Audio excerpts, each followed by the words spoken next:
ginagawa ko, yung mga banana leaves, hindi ko tinatapon, pinapatuyo ko siya.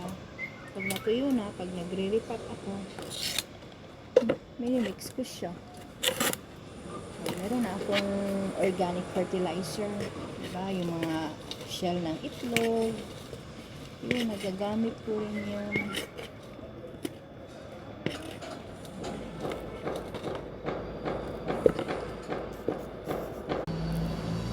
Tapos, pagkatapos na, ito naman yung natirang maliliit. Yun. Siya naman yung i-transfer ko dito. Para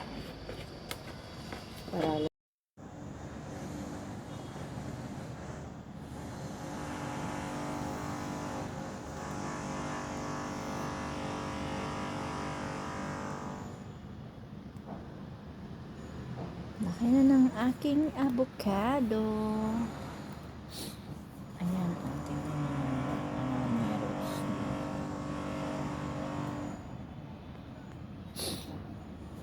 Ano ito siya? Avocado grown up from water. Diba? Isn't it nice? Ang big na siya. Ready for repotting na. Pero iriripat ko siya pag yung madami na yung dahon niya. As of now, dyan lang muna siya. Diba? That's the update of my avocado. And this is naman the update of my avocado plant from the soil. Ito, okay na to. Ewan ko dito. Meron pa to isa. Wait ko na lang siya pag lumaki. Pero ito, hindi na yata kasi ano na eh. Na ano siya eh, na nabali. Pero ito, big na siya. Ayan. So big na. Diba? In the future, kahit uuwi ako ng Pinas, alagaan lang ito ng mga amo ko dito. Well, makakatikim din na 5 years, may bubunga na ito. Diba?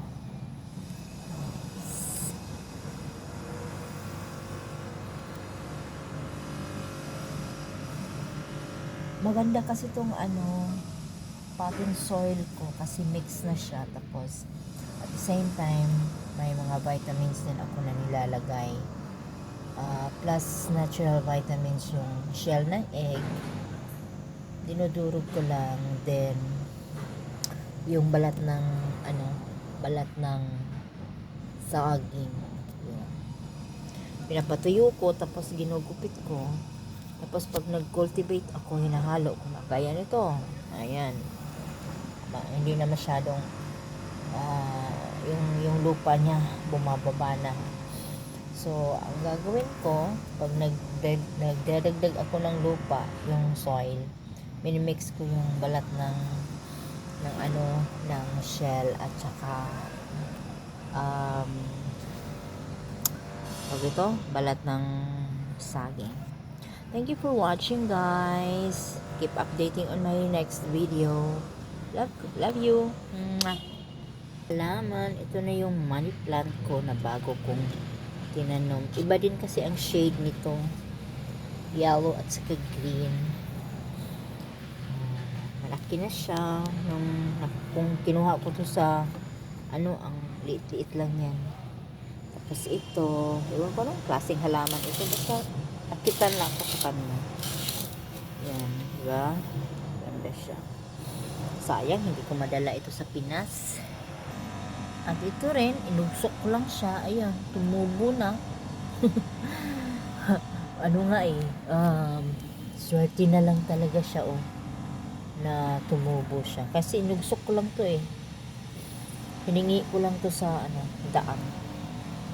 Pati ito. Inugsok ko lang din yan. Yan, tumubo na siya. Meron na siyang maliliit na maliliit na dahon. Ayan, cute din. Diba? Ang cute niya. Ito naman ang lilis ko. Ayan, yung lilis ko na okay na rin yung lilis ko. Yan, madami na siyang dahon.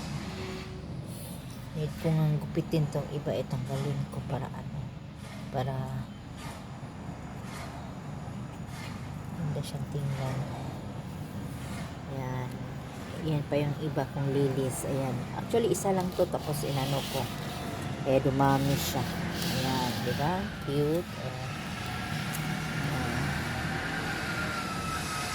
Cute.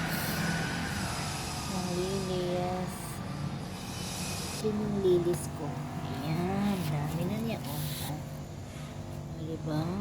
Madali lang magpadami. Basta in your heart na nag-ano. Ayan pa siya. Ayan. Ito naman yung pine tree ko. Ayan, di ba? Ang cute. Cute ng pine tree ko. Ito naman yung ano, double color ko na tawag na to, bougainvillea. Yan naman ang San Francisco ko. Diba? Cute na. Super cute. Yan. Maliit lang to nang binili ko. Ayan, sobrang beauty na niya. Ayan yung isa pa, oh. Ayan, maliit pa lang to Ito yung pinakabunso sa San Francisco. Ayan naman yung kaparehas na. At ito naman yung roses ko. Oh, diba? Cute ng roses ko na yan. Ito, nag-flower na siya. Ayan. Para lang siyang plastic.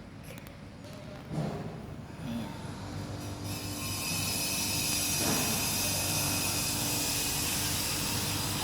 Ayan ko ano. Ito hindi ko alam anong halaman to. Pero prutas yata to Ito naman ang gardenia ko. Malaki na yung gardenia ko. Super big na siya.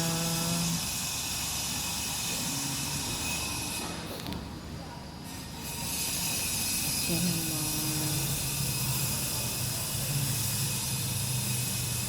Cute nila. Ito naman yung jasmine ko.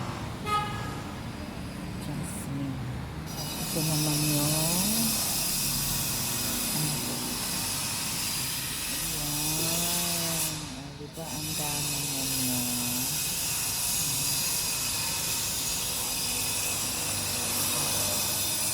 Ayan pa to.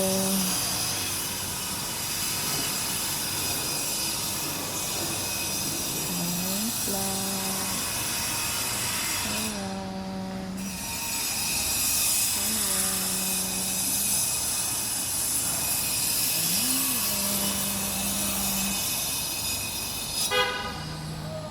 Hanging plants. Ito naman ay ang tawag niya ito? Kalimutan ko. Sorry. Bakit ko siya ano? Siguro dahil malamig. Ayan.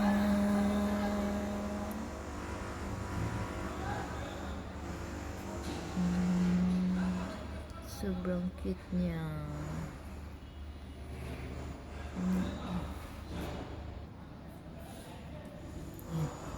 Malaki na siya.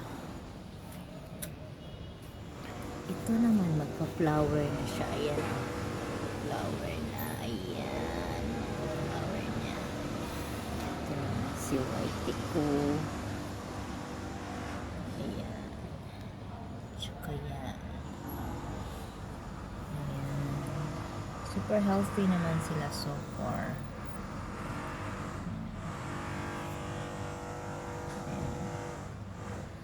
May kiki siya. Ayan, kiki. Ayan, may kiki. Thank you for watching, guys. See you on my next vlog. Love you. Mwah.